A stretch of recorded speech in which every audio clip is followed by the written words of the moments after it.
یہ جو فیملی ہوتی ہے نا، یہ تسبیح کی طرح ہوتی ہے، اور ہم نے دیکھا ہے کہ یہ جو ہے نا تسبیح کے اوپر والا حصہ، یہ ماں باپ ہوتے ہیں۔ جب یہ چلے جاتے ہیں نا تو اپنے بھائی بہنوں کو جس طرح تسبیح کے دانے بکھرتے ہیں نا، اس طرح بکھرتے دیکھا ہے۔ جب تک ماں باپ ہیں پہلے تو ان کی برکتیں لینا، اور جب یہ چلے جائیں نا تو یہ دانے بکھرنے مت دینا، جوڑ کے رکھنا اپنی فیملی کو۔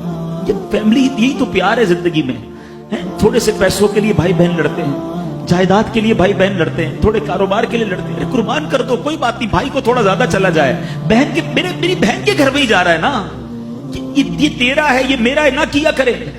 یہ گھر کی محبتیں آپ کو بہت ساری بیماریوں سے بچاتی ہیں۔ حدیث پاک میں آتا ہے جس کا مضمون ہے جو چاہتا ہے کہ اس کی زندگی میں اضافہ ہو جائے، عمر میں اضافہ ہو جائے، بری موت سے بچے، اسے چاہیے کہ وہ صلہ رحمی کرے۔ صلہ رحمی کیا؟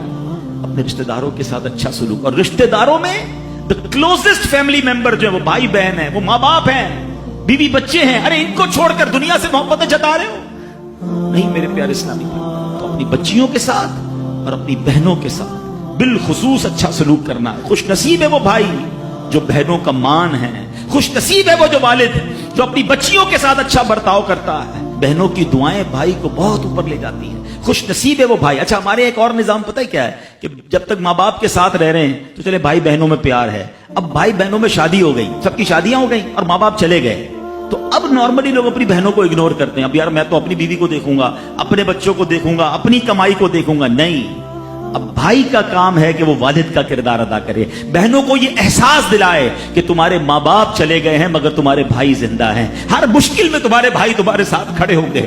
کبھی بہنوں کو یہ ریئلائز مت کرانا کہ وہ اکیلی کہیں کسی پرابلم میں ہو، وہ اکیلے میں سوچے کہ میرے ماں ہوتی تو میں ماں سے بات کر لیتی، باپ ہوتا تو میں باپ سے کہہ دیتی، بھائی کو کیا کہوں وہ تو سنتا ہی نہیں ہے۔ ایسے بھائی آج بھی کہ بہنیں انہیں اپنا دکھ بھی شیئر نہیں کرتی ہیں، بلکہ بھائیوں کو پڑی ہی نہیں ہے بہن کدھر گئی۔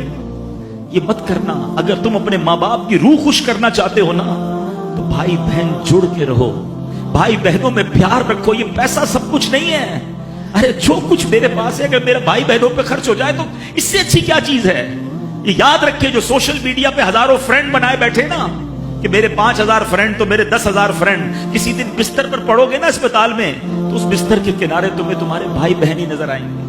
سوشل میڈیا والا تمہارا جو سارے دن چیٹنگ جس کے ساتھ واٹس ایپ پہ لگے ہوئے ہو نا گروپ میں، کوئی نظر نہیں آئے گا۔ جب تمہارے گھر میں کوئی بچے کا پرابلم ہوگا، آدھی رات کو اگر تمہارے گھر کوئی آ کے تمہیں دلاسا دے گا تو تمہارے بھائی بہن ہوں گے۔ بہنوں کو حقیر نہ سمجھنا، یہ ان لوگوں کے لیے بھی درس ہے۔ اسلام جب نہیں آیا تھا نا تو بہنوں کے حقوق نہیں تھے، ان کو کوئی ورثے میں حق نہیں دیتا تھا، بہنوں کی شادیاں نہیں کرواتے تھے۔ مگر آج بھی کچھ قبائل سنا ہے ایسے ہیں، آج بھی بدبخت کچھ لوگ ایسے ہیں جو بہنوں کے حق دبا لیتے ہیں۔ ارے بہنیں تو غم گسار ہوتی ہیں، بہنیں تو بھائیوں کا مان ہوتی ہیں، ارے بہنیں ہوتی ہیں تو گھر میں رونق ہوتی ہے۔ ارے بہنوں کو عزت دیا کرو، بہنوں کو پیار دیا کرو۔ اللہ کے حبیب فرماتے ہیں ایسا بھی ہوا کہ کچھ لوگوں کی ماں باپ جلدی چلے گئے، اب بھائی پر بہنوں کا بوجھ ہے۔ ایک صحابی کے بارے میں آتا ہے ان کی 6 یا 7 بہنیں تھیں، اور سبحان اللہ وہ اپنی بہنوں کو انہوں نے پالا، اپنی بہنوں کو باپ بن کر پالا، ان کے بالوں میں کنگھی بھی کرتے تھے۔ اور جب بہنوں کی شادیاں ہو گئی، بہنیں بڑی ہو گئی، اپنی شادی تاخیر سے کی اور شادی بھی کسی بیوہ سے کی۔ پوچھا گیا کہ کیوں بیوہ سے شادی کی؟